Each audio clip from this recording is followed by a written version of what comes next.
वाशिम जिल्ह्यातील भूजल पातळी खालावत चालली आहे। खालावलेल्या पाणलोट क्षेत्रात रिचार्ज पिट बनवण्यात आले आहेत, मात्र त्याचा परिणाम झालेला दिसत नाहीये। 2022 मध्ये 79 विहिरींच्या सर्वेक्षणात भूजल पातळी वाढल्याचं दिसून आलं होतं, मात्र 2023च्या सर्वेक्षणात पुन्हा भूजल पातळीत घट झाली आहे।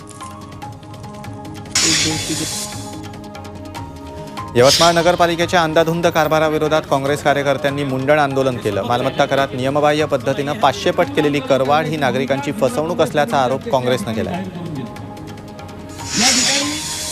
परभणीच्या मानवत तहसील कचेरीतच शाळा भरवण्यात आली। मानवत तालुक्यातील हत्तलवाडीमधील जिल्हा परिषद शाळेतील विद्यार्थ्यांनी आमचे शिक्षक परत द्या अशी मागणी केली, तसंच जोरदार घोषणाबाजीही केली।